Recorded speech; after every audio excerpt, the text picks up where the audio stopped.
الحمد للہ رب العالمین والصلاة والسلام علی سید المرسلین اما بعد فاعوذ باللہ من الشیطان الرجیم بسم اللہ الرحمن الرحیم۔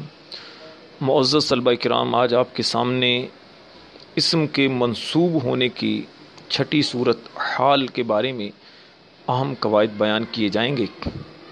حال کا لغوی معنی ہے اچھی یا بری حالت، اور نحویوں کی اصطلاح میں اس سے مراد وہ اسم منصوب ہے جو فاعل یا مفعول بہ یا دونوں کی حالت فاعلی یا حالت مفعولی بیان کرے۔ جس کی حالت بیان کی جائے اسے یعنی فاعل یا مفعول بہ کو ذوالحال کہتے ہیں۔ جیسے عاد الجیش ظافرا، لشکر اس حال میں لوٹا کہ وہ کامیاب ہے۔ اور جو حالت بیان کرے اسے حال کہتے ہیں۔ حال عام طور پر اس میں مشتق ہوتا ہے، جیسے کہ آپ نے مثال پر غور کیا، ظافرن یہ اس میں فاعل کا صیغہ ہے، اس میں مشتق ہے۔ لیکن کبھی اس میں جامد بھی آ جاتا ہے، جیسے کر شجاع اسدن، بہادر نے شیر کی طرح حملہ کیا۔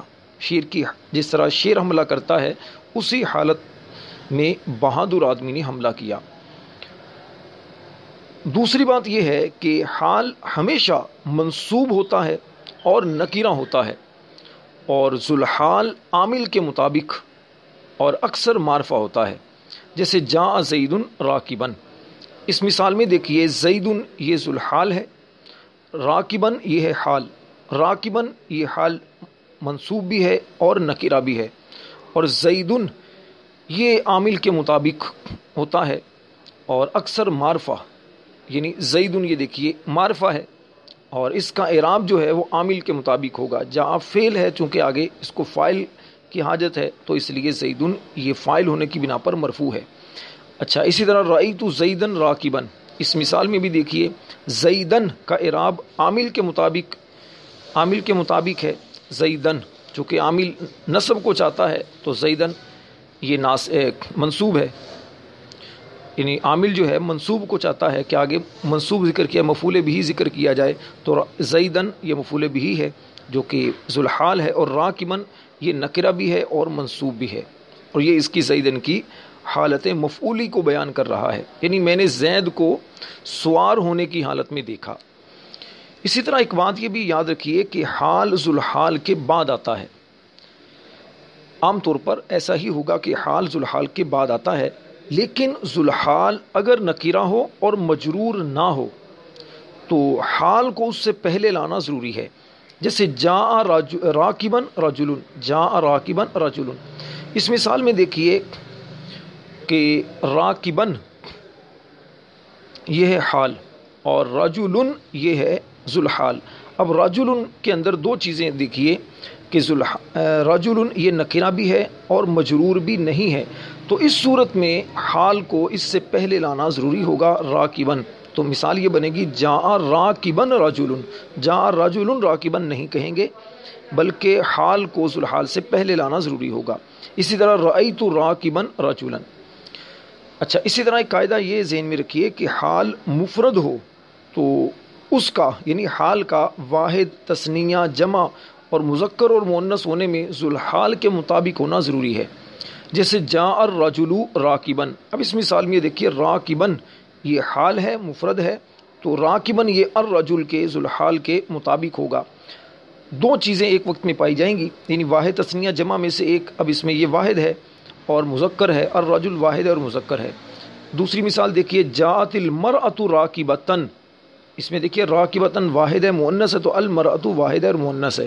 اسی طرح جاء الرجلان راکبین، راکبین یہ دیکھیے تثنیہ ہے اور مذکر ہے، الرجلان تثنیہ ہے اور مذکر ہے۔ اسی طرح آپ دوسری مثالیں بھی دیکھ سکتے ہیں۔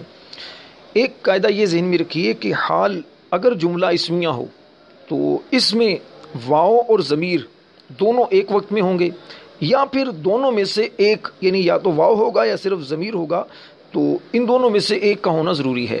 جیسے ہے ادعوا اللہ وانت موقن، اب اس مثال میں وانت موقن یہ جملہ اسمیہ حال واقع ہو رہا ہے، تو اس صورت میں اب دیکھیے واو بھی ہے اور انتا ضمیر بھی ہے. اچھا لا تأکل والطعام حار. اب اس مثال میں والطعام حار جملہ اسمیہ ہے، اس میں صرف واو ہے. اور رجع القائد ہوا فاتح، اس میں صرف ہوا فاتح یہ حال ہے اور صرف ضمیر جو ہے یہ اس کے اندر آئی ہے. اچھا اور حال اگر جملہ فعلیہ ہو تو اب اس کی دو صورتیں ہو جائیں گی کہ جملہ فعلیہ اگر فعل ماضی سے شروع ہو تو اس سے پہلے قد کا ہونا ضروری ہے. جیسے جاء زید قد قمت، اب قمت یہ جملہ فعلیہ تھا تو اس سے فعل ماضی سے شروع ہو رہا تھا تو اس سے پہلے قد کا آنا ضروری ہوگا. اور اگر فعل مضارع سے شروع ہو تو اس میں ذوالحال کے مطابق ایک ضمیر کا ہونا ضروری ہے. تو اس میں دیکھیے جاء یرکبو، اب یرکبو کے اندر ہوا ضمیر ہے جو کہ ذوالحال، جاء کا جو فاعل ذوالحال ہے اس کے مطابق یہ ضمیر ہے. ایک قاعدہ یہ ذہن میں رکھیے کہ کبھی حال شبہ جملہ بھی ہوتا ہے. شبہ جملہ سے مراد ہے ظرف اور جار مجرور. ظرف کی مثال جیسے طلع البدر بین الصحابی. اب اس مثال میں بین الصحابی یہ البدر سے حال ہے اور یہ بین الصحابی یہ دیکھیے ظرف ہے یہاں پر حال. اور جار مجرور کی جیسے لقیت الاستاذہ فی المدرسۃ. اب اس مثال میں فی المدرسۃ یہ الاستاذہ سے حال ہے تو فی المدرسۃ یہ جار مجرور ہے. ایک بات ہمیشہ یاد رکھیے کہ جب جملہ درمیان کلام میں ہو یا آخر کلام میں معرفہ کے بعد واقع ہو تو وہ حال ہوا کرتا ہے. اگر جملہ کلام کے درمیان میں معرفہ کے بعد ہو تو وہ حال بنتا ہے. جیسے رجع القائد ہوا منصور. اب القائد یہ معرفہ ہے، اس کے بعد ہوا منصور یہ جملہ ہے تو ہوا منصور یہ حال بنے گا.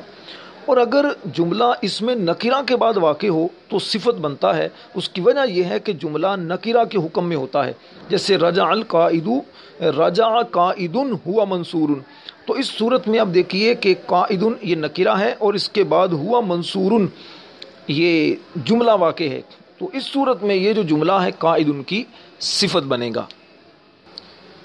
اس میں طلبہ بہت پریشان ہوتے ہیں تو یہ قاعدہ بہت اہم ہے اور کئی مرتبہ یہ استعمال ہوتا ہے، طلبہ پریشان ہوتے رہتے ہیں. پھر سن لیں کہ اگر معرفہ کے بعد جملہ ہو تو وہ جملہ حال بنے گا اور وہ معرفہ وہ ذوالحال. اور اگر نکرہ کے بعد جملہ ہو تو وہ جملہ صفت بنے گا اور وہ نکرہ جو ہے وہ اس کی وہ صفت بنے گا اور نکرہ یہ موصوف ہوگا. اچھا اسی طرح ایک بات یہ ذہن میں رکھیے کہ یہ تو آپ نے سنا کہ حال عام طور پر منصوب ہوتا ہے اور نکرہ ہوتا ہے، لیکن اگر آپ دیکھیں کہ حال معرفہ ہے تو یہ جو معرفہ ہے یہ نکرہ کی تعویل میں ہوگا.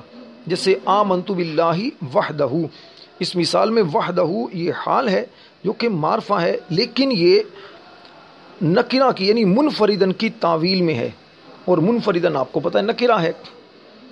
اسی طرح ایک بات یہ ذہن میں رہے کہ کبھی کبھی حال کا عامل حذف کر دیا جاتا ہے. جیسے راشدن مہدیجن، یہ اصل میں سر راشدن مہدیجن تھا، پھر حال کے عامل سر کو حذف کر دیا گیا. اسی طرح ایک بات یہ ذہن میں رکھیے کہ من بیانیہ سے پہلے کوئی اسم معرفہ ہو تو وہ ذوالحال بنے گا. اور من بیانیہ اپنے مدخول یعنی جس پر من داخل ہوا ہے اس کے ساتھ مل کر حال بنے گا. جیسے قرآن پاک میں ہے فَاجْتَنِبُوا الرِّجْسَ مِنَ الْأَوْثَانِ. اس مثال میں الرجسہ اب دیکھیے معرفہ ہے، الرجسہ اس معرفہ ہے اور اس کے من الاوثان اس کے بعد یہ جو من بیانیہ ہے اور الاوثان اس کا مدخول ہے جس پر من داخل ہوا ہے. تو من اپنے مدخول کے ساتھ مل کر یہ حال بنے گا الرجسہ کے لیے. اسی طرح ایک بات یہ ذہن میں رکھیے کہ وحدہ کا لفظ جہاں بھی آئے گا یہ حال ہی بنے گا. جیسے ہے نعبد اللہ وحدہ، تو وحدہ یہاں پر آپ کو بتایا کہ یہ منفردن کی تعویل میں ہوگا. ایک بات تو یہ ذہن میں رکھیے اور دوسرا یہ ہمیشہ حال ہی بنے گا. نعبد اللہ وحدہ کا ترجمہ یہ بنے گا کہ ہم اللہ تعالیٰ کی عبادت کرتے ہیں اس حال میں کہ وہ اکیلا ہے. اللہ تعالیٰ ہمیں ان مسائل کو ان قواعد کو ذہن نشین رکھنے کی توفیق عطا فرمائے. آمین بجاہ النبی الامین صلی اللہ تعالی علیہ وسلم۔